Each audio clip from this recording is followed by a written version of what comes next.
All right, all right. Good evening and good night, and welcome to the It's Your Perspective Talk Show. It is April 18th, 2023. It is Wednesday evening, and we are back at it. This is the It's Your Perspective Talk Show every Tuesday, Wednesday, Thursday, 8 p.m. until 9 p.m. AST. Our telephone number is kaput. We apologize for that. We're bringing this wonderful show to you tonight via StreamYard.com. And then we simulcast to Facebook, It's Your Perspective Talk Show. We simulcast to YouTube, It's Your Perspective Talk Show. And we also can see us on Twitter. Link us up there at VI Perspective. Got to give a mad shout out to Bingy Soup, a.k.a. Mr. Carter. He'll be back with us. He is still on special assignment. Want to give a shout out to CHS class of 1982. And all of the classes of the 80s, welcome to 2023, man. And most importantly, I like to say our prayers and his blessings, when you put it all together, you get one perfect love. So on that note, as you can see, we do have a special guest in the studio. Let me bring her up live. There she is, Dr. Cesi Davidson. Welcome to the It's Your Perspective Talk Show. And she just disappeared on us. Come on, internet. Don't fail me now. Ceci, you are buffering there. I cannot see you. And you just dropped off. And there she's trying to reconnect. That was quick.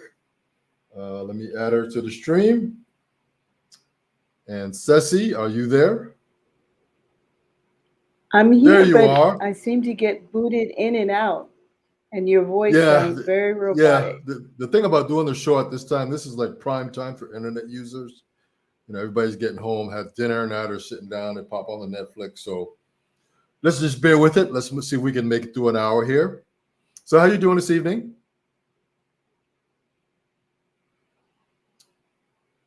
Say that again. I said, how are you doing this evening? Now your face is frozen. Okay, Oh, I'll do the best I can. Okay, I said, how are you doing this? You said, how are you doing this evening? Yes, how are you doing this evening? Okay. Is that better? I'm doing well. Thank you. Okay. Thank you. Well, thanks for reaching out to us. It's Your Perspective Talk Show, but by means of Mr. Carter, aka Soup, for making that happen for us. And we're going to touch on a couple, 2 or 3 areas. But tell us a little bit about yourself first before we jump into it. Ceci, can you hear me? I'm here, but I'm not hearing your voice too well. Oh, man, what is going on tonight? And your face is frozen. The internet is going to be very temperamental tonight. And I don't understand why. Do you want to kick me out and bring me back in? Well, you have to connect. I can kick you off. I can kick you off and then you can reconnect. Me enter again? Yeah, let me remove you just so.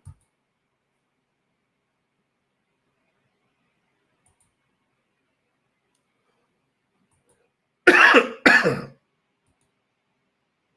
Yeah, we apologize for this. We are having some technical issues with the internet. We are buffering. Sometimes she can't hear me. Sometimes I can't hear her. Same thing with the video and the audio. This is the one time we need the internet gods, the internet greatness to be great.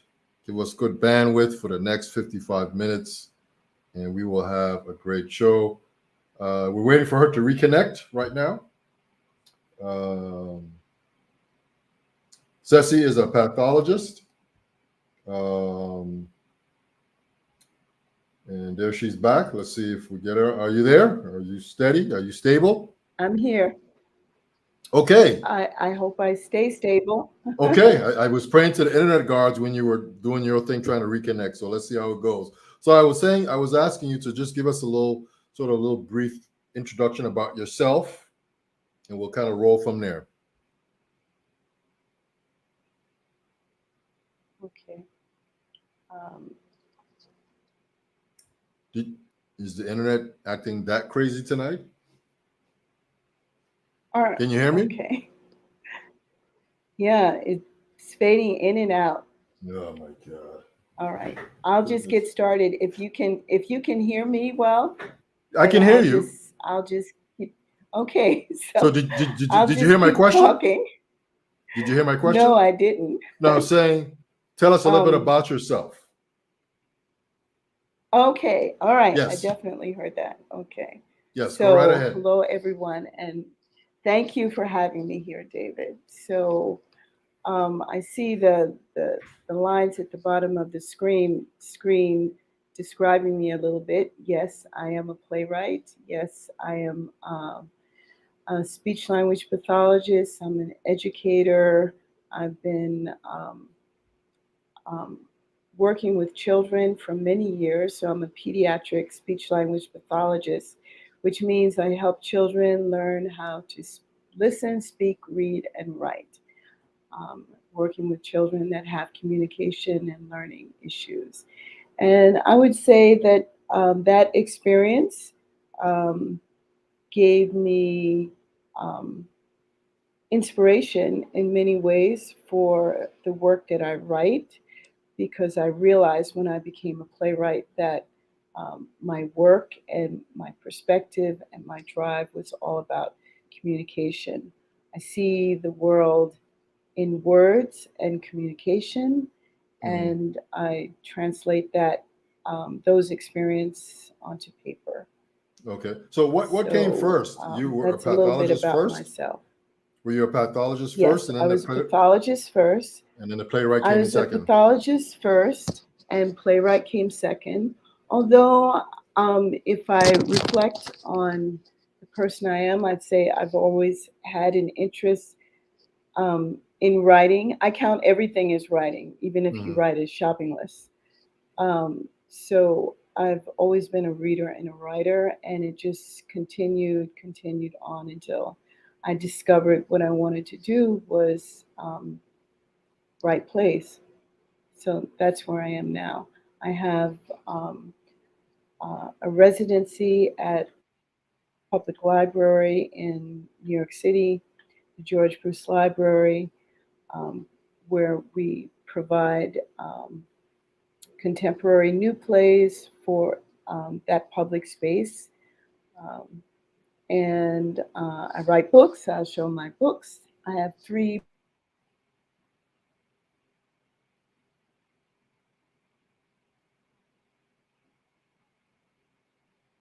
And there we go again.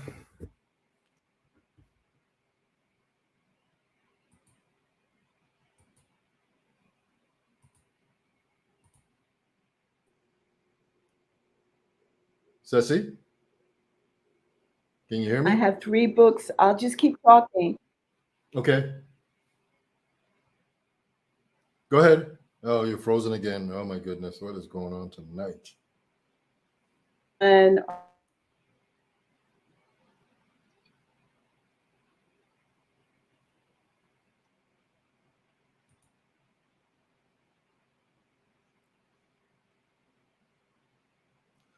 Yeah, we are having some internet issues. Uh, Ceci, we lost you there for like 25 can you? seconds. I know. I don't know. I'm looking at my internet. It's fine. I don't know why, but I keep talking. Did you see the books? No, I missed all of that. Just show them again real quick.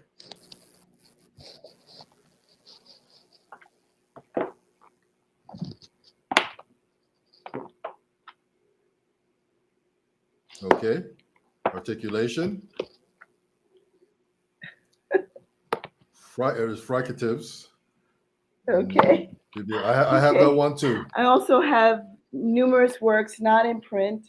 For example, while I've been here, I've been inspired to write some new work. And I flew into New York very briefly in March and presented that work. I wrote two new plays that were directed by Kim Chin.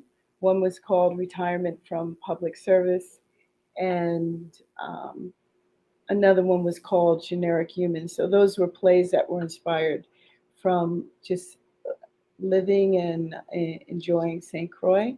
I also have some ongoing work with award-winning actress Aitza Kendricks called Raw Truth, and it's a series of plays about the emancipation. Oh boy. Oh boy, oh boy, oh boy.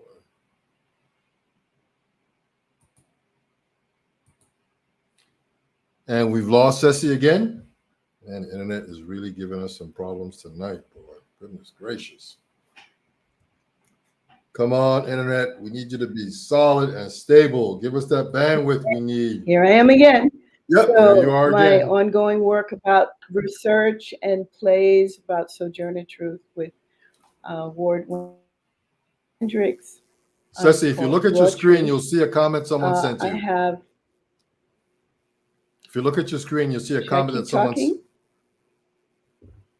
If you look at your screen, you'll see So a I'll just comment keep that someone talking. sent you. Ceci, can you hear me? I can't hear you, so I'm going to keep talking. Okay, go right ahead. So, okay. So, I got, okay, I'll say. Another collection of plays called America Acirema, which is going to be released through my own imprint, Articulation NY.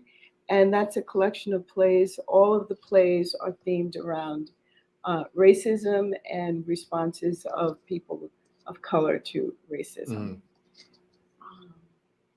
Okay, So those are all the you're latest things. So you're a playwright. Are you an actor? I like to write. But you're not I'm an a actor. playwright. You're not an actor. No, I work with actors. I work with actors. I love Okay. actors, but I'm not an actor. You're not an actor. You could stretch it and just say I'm a storyteller because I do read my work in public. Okay, I got you. So let's get into your books. Let's get into a bit about your books. These books have already been published. You can find these books on Amazon. If you go to Amazon, just simply type in Cesi Davidson. It'll pop right up. That's all I did. Go to Amazon.com and type in Cesi Davidson, and these books, and I think there's some other stuff there as well. I believe, if I'm not mistaken, as well. So you can get these books very affordable. So let's talk about the books. Okay, so let's talk about the books. So, usually people ask me about the names, the Bilabials, Fricatives, Articulation. They come from my life as a speech language pathologist and my study of speech language hearing sciences. I have a PhD in that field, and so they come from the science of how speech sounds are produced. And I won't bore you with the technicalities. I'll just give you one example. So fricatives represents speech sounds that are produced in the oral cavity, the mouth, through constriction. So there's a buildup of air and it streams out of the mouth. There's more involved in that description, but that's fricatives. Bilabials means two lips. And so that most current book is, I would say it's really, it's of interest to men and women, but it really is empowering to women, and it's respectful of women having two sets of lips, upper and lower. Okay. So the book is paperback. Can you read an excerpt from this? Well, I was thinking what I would do in honor of Domestic Violence Awareness Month is talk about a little bit at length about Baby Doll, which is a play which gives a glimpse of the life of a woman the day that she decides to leave her husband who Okay. assaults her. So one of the things, I thought maybe you were going to ask me what I love about St. Croix, and you didn't, but I'm going to tell you. Okay. Besides loving the children who are, I feel the children are the most priceless resource in St. Croix. Besides loving the children and loving the bush tea and loving my experience at the farmers market, one of the things that struck me right away was when I was driving, I saw a sign that said, USVI no more, and domestic violence and sexual assault. So the reason this struck me the way it did is because although intellectually I know domestic violence is not something that is isolated to a particular group, a social class, an ethnic group, a religious group, a location. It's something that follows women around the world. Mhm. It still kind of shook me a bit to see that sign and to feel even here Black women are, and I'm speaking to about Black women because the play is about a specific Black woman, acknowledging, of course, that domestic violence affects all genders and all situations. But this particular play is about a Black woman. So just the idea that women. And there we go again. We just lost Ceci. Hopefully um, she will reconnect.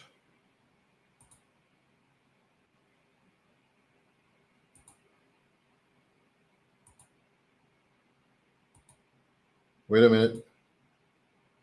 Say, um, and the cycle of being a victim, being a perpetrator, being a perpetrator, being a victim just continues.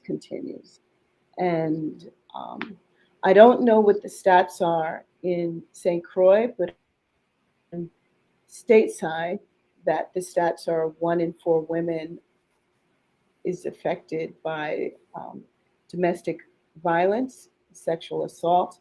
But actually, I believe that statistic is low because that's counting reported cases, and Mhm. so it's not it's not a universal acceptance that domestic violence is wrong on a personal level, even though it may be a crime on a government issue. In Mhm. some cases, it's still considered private private business, family business. It's not reported. So that's um, my play, Baby Doll, when it was presented in New York.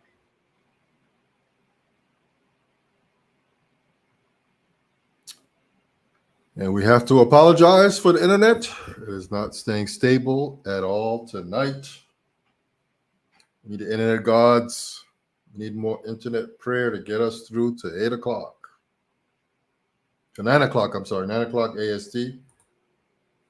Okay, so when Baby Doll was presented in New York, the play was presented.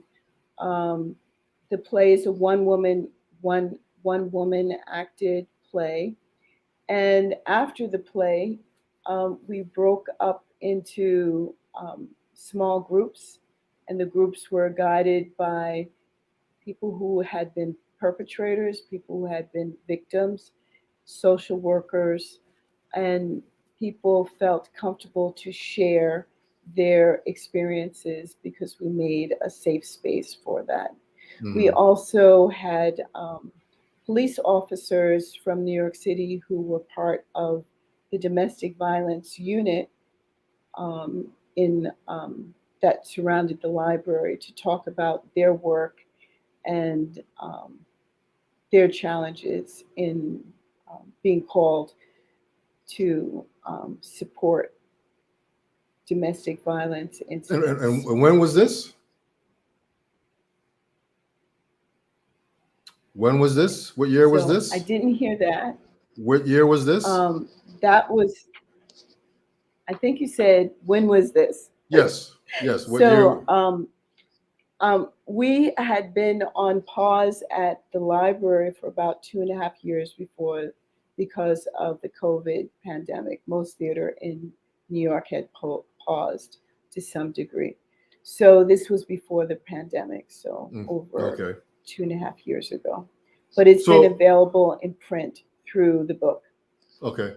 So look on your screen, Ceci. We have some comments. Can you see the comment there on your screen? Okay. Definitely didn't hear that, David, so I'm going to keep talking about Baby Doll. Okay, go right ahead. I'm wondering if you ever had...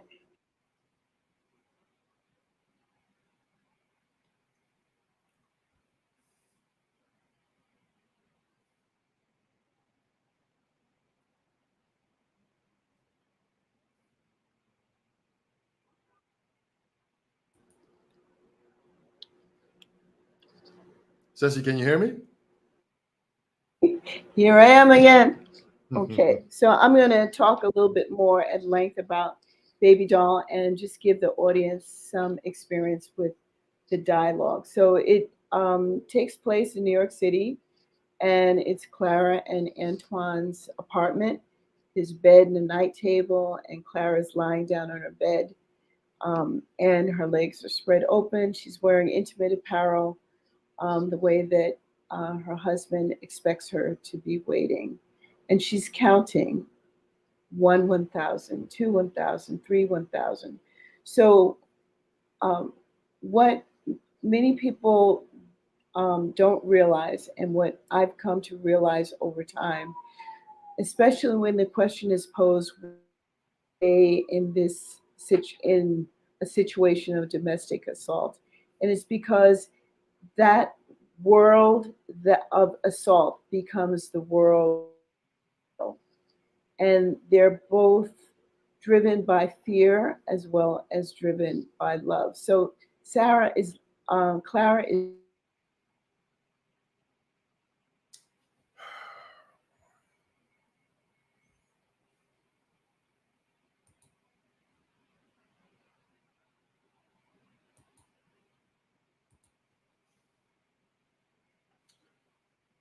Oh boy, what a night. More internet problems. laying on the bed counting, and she's counting because most of her life at this point is about avoiding assault and when the assault is going to come and how she's going to cope with it. Mm-hmm. So one of the main things I try to bring out in this play is that anything can be a weapon. Words can be a weapon. In this particular play, shoes are a weapon. Antoine buys new shoes and he breaks them in on Clara by beating her. I hope everyone heard that. Did you hear that, David? I did. Okay. Okay. All right. So she's noticing that there are circulars and newspaper clippings about where the sales are for shoes. And she's looking at them and she's thinking about where Antoine might be going to purchase new shoes. She also reviews in her life how she should be grateful for what she has. And so she has a book that she calls the Grateful Book that she keeps in a nightstand and she reads from. So she's looking at pictures of friends, and she...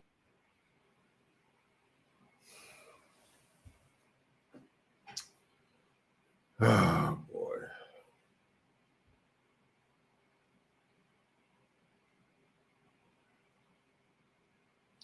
Yep, we are having, or continuing to have Just commenting. internet problems. She looks at a picture of her friend Joshua, and she says, "Your sexting is no replace for the real thing." She looks at a picture of Ethel, and she says, "And Ethel, sex only for children, church, kids, kitchen. How's that working for you?" I skipped the line on that one. And then she looks at her journal entries. She looks at a journal entry she has from May 5th, and she says, "Riding through Central Park, I sat on the handlebars, riding fast, wind in my face, my body pressed up against him, stopping at the vendor for Italian ices, sitting by the duck pond, talking about our dreams." So, as in any relationship, there's no straight line. So there are things that she can point to that were very loving and tender, and there are also um, um, incidents and experiences she can point to that were disturbing and assaulting. On October 6th, October 2nd, she writes another entry. "Marry me, Clara. Let's be happy together. Always sweet, always tender. I was the one who wanted to spice it up. A little interesting, small things, nibbles, spanks. He liked me on top, never bondage. That's glorified slavery. I'm not judging. You do me, I do you. A little pain with submission, suspense, surprise." So I'll continue. "I made it change." She's blaming herself for what has occurred. "I made it change. Then it kept changing and changing, out of my control, out of my desire. I was lost. It wasn't me. I knew it was different when I had no power to say no." So she's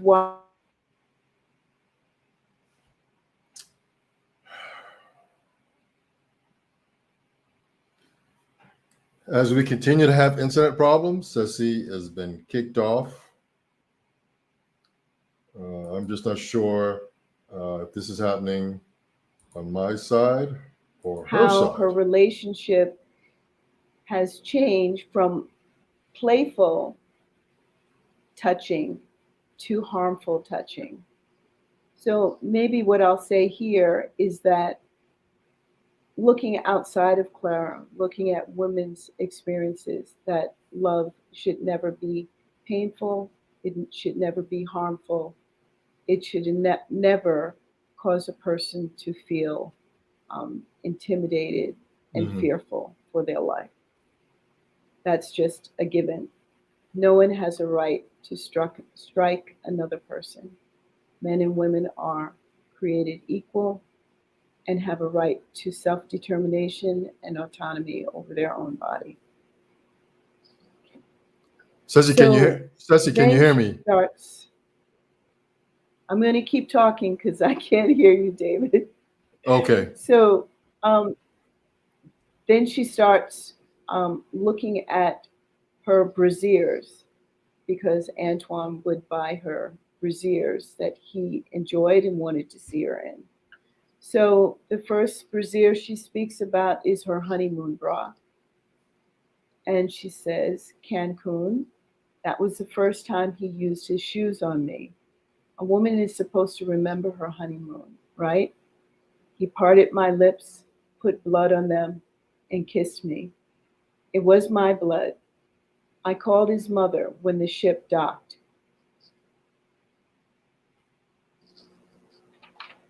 She said, 'Does Antoine still like shoes?' So this is a foreshadowing or a hint to the idea that domestic violence usually has a trend in a family. So this suggests that his mother knew that he was someone who would assault women, and he probably observed his mother or sister involved in some kind of assault. So what I've noticed I didn't set out saying, oh, I'm going to champion domestic violence. I'm going to write a play about domestic violence. It kind of evolved. And one of the things I noticed was that no one who is in a home with domestic violence comes out clean, comes out unscarred. And so I noticed with children that um, um, I could feel that they had either observed or in some way be involved with incidents of um, assault in their home. And they showed that either in their temperament or in the way they responded to other children, becoming perpetrators in some way themselves. Mm-hmm.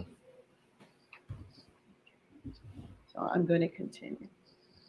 I don't know if I should have said in the beginning that this work is um, is true, it's realistic. It can be disturbing, but it's real. And so um, I'm imagining that in the audience there are women who have been um, by domestic violence and within, um, may still be in unsafe situations. And so I'm hoping that one of the results of this show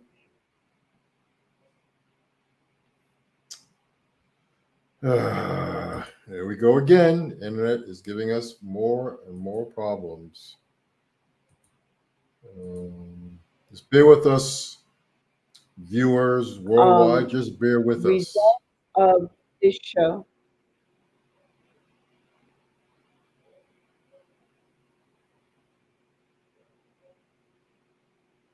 Should I continue? Yes, Okay. the internet's So I'm the hoping that internet's one just of up the and down. can't hear you, David, so I'll keep talking. Okay. So I'm hoping one of the results of this show is that um, people will notice. If it's 1 in 4, that means if you're in a room full of women, there are women there who are in need, who are in unsafe situations, and be sensitive to that. Also, examine your own situation and question if you have been, if if you feel safe, if you feel loved in a genuine way, which means that you have no fear of being harmed, um, and that um, professionals on St. Croix who are working in this area will find a way to reach out, perhaps through your program, David, and Mm-hmm. give resources where women can turn um, if they have concerns. So I'm hoping that that will be an outcome of my talk today. Yeah, I believe there's some So I'm organizations going to here continue. that deal with domestic violence. Their names escapes me right now, but I think there are some organizations here that deal with that specifically. Are you hearing me? No, can't hear you. So I'll keep talking. What in the world? Okay. So, all right. So, um, she has a bra she calls. So I just spoke about the honeymoon bra and his mother's reaction. So now she holds up a bra and it's called the birthday bra. And she says, pushed up against the wall in the bathroom for the real birthday bash. You heard everything. I know because none of you would look at me when I served you slices of cake with my bruised, shaking hand. So, Mm-hmm. what she's describing is there was a birthday party, and at the birthday party, Antoine used the opportunity to push her into the bathroom and assault her. And everyone at the birthday party heard what was going on, and nobody interceded. Um, so when the play was staged, it was staged in a way that the audience was seated stadium style, in the sense that the play took place in the middle and the audience was seated around. So Mm-hmm. uh, the audience could see Clara, the set, as well as see each other. And my feeling was that I wanted the audience to get a sense of what it's like to be a silent observer. Mhm. Okay, all right. I'll continue. You heard me screaming, crying, begging him to stop. Are you okay, sister? Need something, sister? You saw blood on all of my clothes when we were in the laundry room together. Thanks for the stain remover, but it only works on clothes. Kind face, closed lips. So, what we're talking about here, again, silent observers. You're aware that a woman may be having some difficulties, but you remain silent. You feel maybe it's your business. Maybe things might be worse for her if you said something. Maybe you feel vulnerable in your own situation. So again, there are so many things that make this terrible tragedy that happens every day, every hour. There's so many things that influence this continuing. And it's been around for centuries that women become the scapegoat for men's pain, men's anger, men's bad behavior. And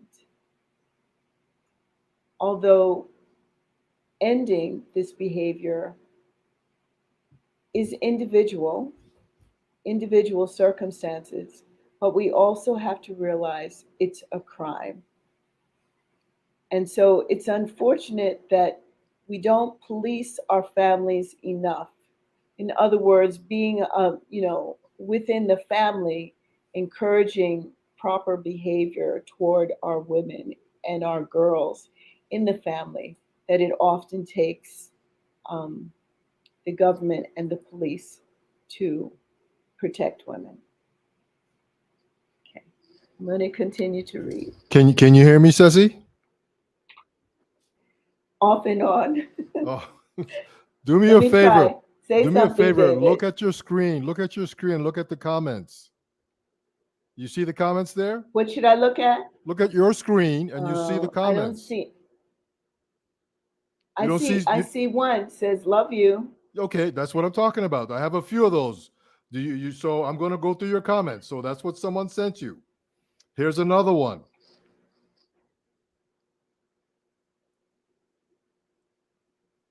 You see it? Okay, I see another one. Okay. Do you want to say anything about it or? Oh, thank you, Susan. Okay, there we go. You're Susan seeing them. says, I'm a brilliant writer, colleague, and friend. Yes. And Yes. this is Here's my another one.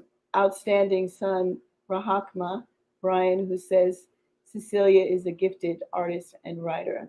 Thank you, outstanding son. Okay. And here's another one.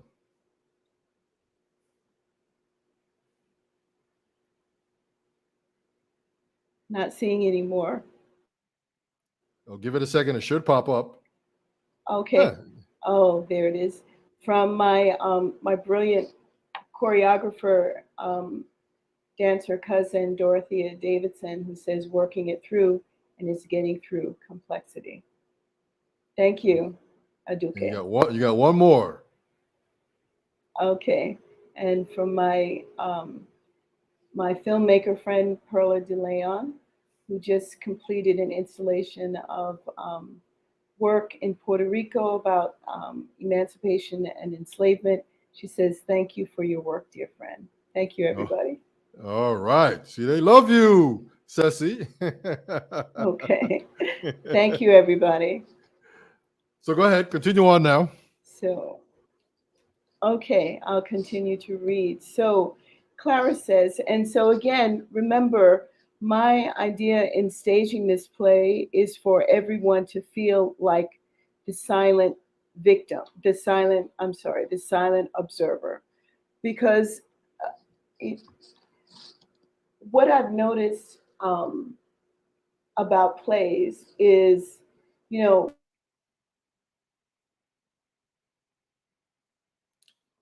There we go again. Internet gods, I'm praying to you. Please, please, we got another 20 minutes. We need all the bandwidth available, please. I am again. So what I've noticed about plays is that we attend plays, we read plays for entertainment, but um, plays can be and also be a rehearsal for life. We can become the characters, take a perspective of a character, learn about ourselves as well as learn about the social circumstances of that character. So I had hoped with the staging of this play that it would help the audience to have some kind of transformation, reflection, and intelligent conversation about domestic violence and sexual assault and why it continues, and how, when we are a silent observer, we help it continue. So I'm going to read more. So when Clara says, "Who worries about me?" she's breaking the third wall and she's speaking to the audience. Who worries about me? Who helps break the spell on me? Help me surrender that feeling of wanting loss, wanting love at any cost. Help me surrender that feeling of wanting loss at any cost. I just want to comment about that because when we had our breakout sessions, one of the things that um, I heard some women comment was that they just wanted love at any cost. They just wanted a man. They didn't want to be alone. So that is a theme that appears to run through these kind of sagas of domestic violence as well. Um, who breaks the spell on me? Help me surrender that feeling of wanting love at any cost. Help me surrender my fear of being alone. What am I asking you for? You can't do that for me. So, again, just reflecting back on my comments about love and fear, what I've learned about um, domestic violence in working with this play, in presenting it, and seeing how audiences react to it, is that those same things that get women in, love and fear, also get women out. And it's the woman's love of herself more than the assault that she's experiencing that gets her out of the situation. So it's ultimately love of self that removes you to healing and survival. So I'm going to keep reading.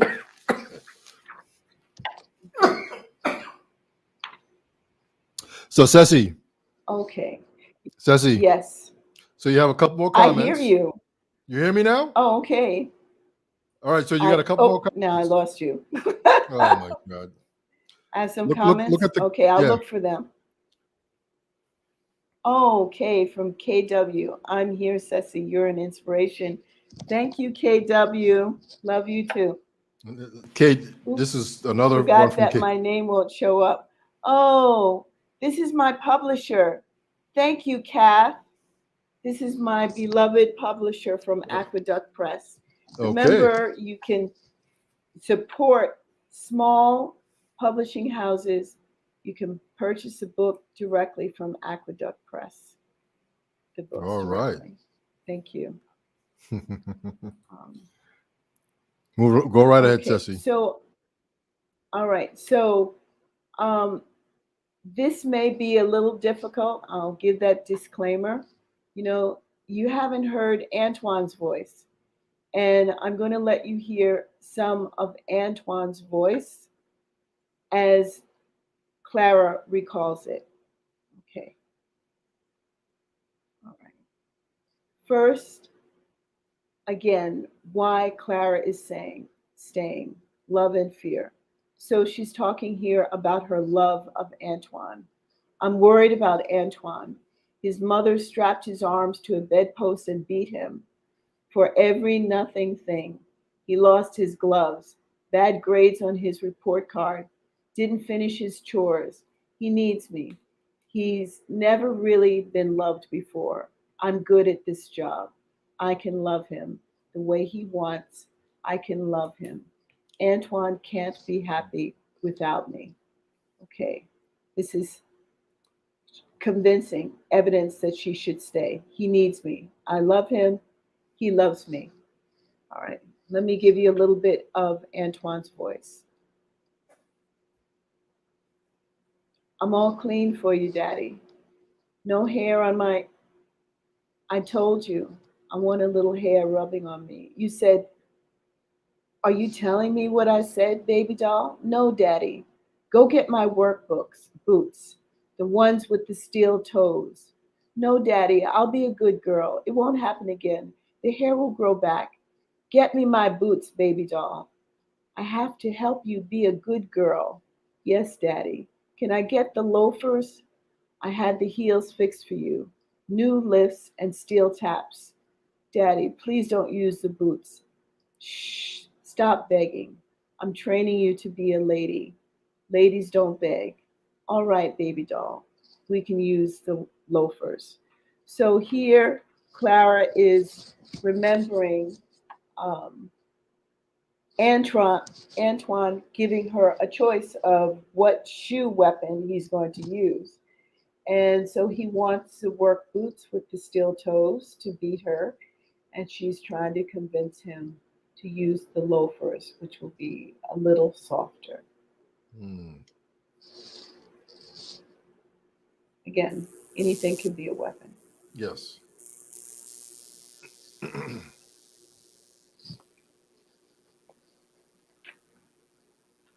Okay.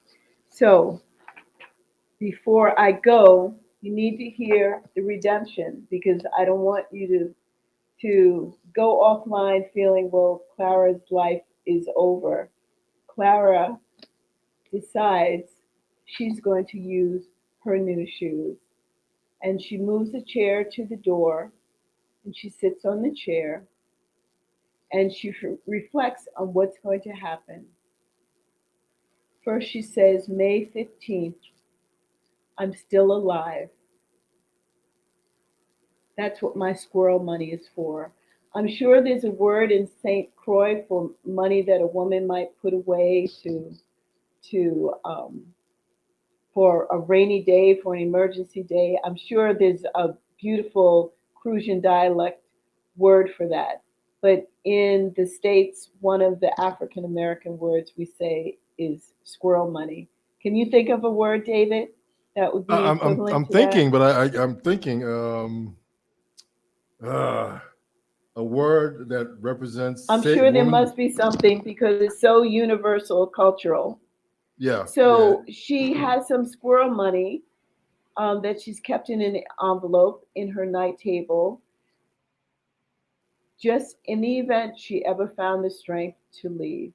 And so she takes out the envelope and she sees there's only a single dollar in it. All the rest of the money is gone. Mm-hmm. And there's a note that says, I see everything you do, baby doll. So she realizes this is never going to end. And so again, she sits on a chair. She moves the chair to the door. She says, he went shopping in the neighborhood, 10 minutes down the street, 5 minutes for.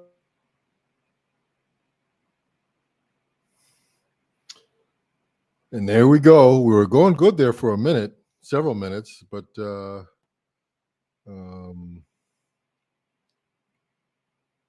we got. I'll read it again. She's calculated the time in precision, how long it will take Antoine to get to the house. 10 minutes down the street, 5 minutes for a smoke, 3 minutes up the stairs. This is the day the Lord has made. My destiny is in my hand. I'm ready. I wonder how Antoine will like my new shoes.